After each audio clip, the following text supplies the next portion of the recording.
Hi everyone, welcome to this new lecture of fluid mechanics. In this lecture, we'll solve some problem related to single column manometer. In our previous lecture, we have completed some theory part of this single column manometer and types of single column manometer, that is vertical single column manometer and inclined single column manometer. Let's solve some problem related to this. So the question is given here. A single column manometer is connected to a pipe is containing a liquid of specific gravity 0.9. That means the pipe which is connected to the pipe or liquid, or this liquid is there which is connected to a pipe, that specific gravity given 0.9. So specific gravity of this liquid is given 0.9. So we can write immediately. So this is, let's consider this is rho 1. That means here we can take H1 and this is H2. So now rho 1 is given 0. And SG given 0.9. So rho 1 equal to 0.9 into 1000. The density of standard liquid. So you can get the density of this liquid is 900 kg per meter. Okay. As shown in figure. This is the figure given. Find the pressure in the pipe. So we need to calculate the pressure in the pipe. This A point pressure we need to identify. So data need to be calculated PA. So if the area of the reservoir is 100 times the area of the tube, that means this is the reservoir actually. So this is the reservoir of this container, and this area is 100 times then the area of this tube of the manometer in the for the manometer reading. The specific gravity of mercury is given 13.6. So again one more data given, that is specific gravity of mercury which is present. This is the mercury present in this.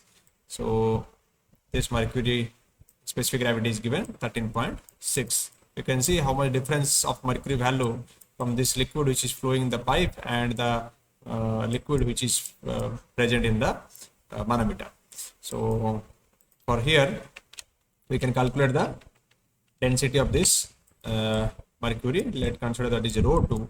So we can write 13.6 similarly into 1000 and equal to 13,600. This is the density of the mercury. Okay. And the area is given 100 times the area of manometer tube. That is actually we can write this A, capital A is the reservoir area, equal to 100 times the small this manometer area, tube area. So you can write small a by capital A, that is nothing but 100, or also you can write small a by capital A, that is nothing but 1 by 100. Also you can, in this way also you can write. Okay. Now we need to calculate the pressure. So we know that the pressure at this left side limb equal to pressure at the right side limb. So pressure at the right side, let's consider that is rho GH. So that is rho 2 GH2, pressure at the right side equal to pressure at the left side. So that is nothing but PA plus, so here the liquid which is present here, that one. So how much is there? That is, we know that this is actually rho 1 G H1, rho 1 G H1, and one more is there, rho 2 G H2. So actually previously we have solved this equation and we got the value PA equal to, formula is there actually, small a by capital A into H2 is the delta A change in pressure drop, you can say the change in height, the heavy liquid fall that you can see in the previous video. So bracket start, rho 2G minus rho 1G bracket close plus rho 2G H2 minus rho 1G H1. This is the formula actually to identify the pressure at this A point. Okay. And now we can write the value here. A by A, we know that is 1 by 100. Even while you solve the derivation, when you did this part, we have totally neglected. This part we have totally neglected in that case. But in this case, the data is given here. Let's consider that part also. And after that also, we'll see if you neglect that part, this part, what will be the value of this. Okay, let's solve in this way. Now, H2 equal to how much? 0.4. So 0.4 and row 2 13,600 into 9.81 minus row 1. Row 1 is 900 into 9.81 plus row 2G H2 again 13,600 into 9.81 into H2. H2 is nothing but 0.4 minus row 1 is 900 into 9.81 into H1 is 0.2. So this is the equation actually. Now here I'll do two things. First one is what I'll do. I'll consider only this part, and this part let's solve later. Let's see how much value is coming for this 2, because when we have discussed the theory part, we have neglected this part due to this large cross-sectional area of this reservoir. Okay, if you neglect this part, how much differences is coming in this value, let's check it out. Okay, now here we'll solve both of the things. Let's see how much difference may come on this. Okay, now so let's solve this one. Okay, so here 13,600 into 9.81 into 0.4. So this is 53,366. 53,366.4 minus 53,366. Okay. Now next is, this is 900 into 9.81 into 0.2. So this is 1765. 1765.8.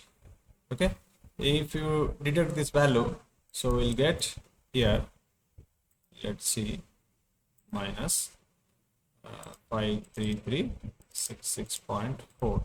so this is nothing but 51600. we get 51600.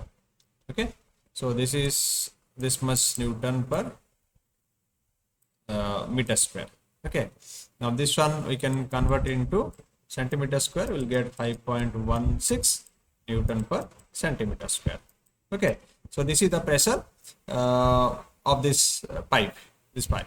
Now if you add this part here, let's see how much difference is coming here at this point. Now 0.4 by 100 into how much? This value is 13,600. let's see again, let's solve this. So 13,600 minus, sorry, into 9.81. so 1,33,416. 133,416 minus, and this one will get 900 into 9.81. so 8829. 8829. Okay, now this one will be give you this one minus 133,416. that is 124,587. 124,587 into 0.4 divided by 100. So let's see, into 0.4 divided by 100. So that is 498. So 498, this is, we get 498 Newton per meter square is pressure. Okay, now this one plus this value total, so we'll do minus here because already minus is here. So 51600 will get near about 52. So if you add this value, this total equation plus this equation, how much we are getting here? 52098. So 52098 Newton per meter square. So this one we can write 5.2 Newton per centimeter square. If you see in this point of view, 5.2 Newton per centimeter square, and here it is 5.16 Newton per centimeter square, but the value is slightly different. Obviously 51,600 Newton per meter square, and it is 52,098 Newton per meter square. So this will be the maximum difference of this if you are going to neglect this area, this part total. I hope you understood how to solve the problem related to the single column manometer, whether it is vertical or inclined. If it is inclined is there, then this line will be inclined part, like will be given in this inclined side, and the theta value will be given with some angle will be given. So in that point we can write this h2 on the point of h2 we can write L sin theta. So then we can find out the pressure of this fan. So if you are having any doubt regarding this, you can give a comment on the comment box. Thank you all.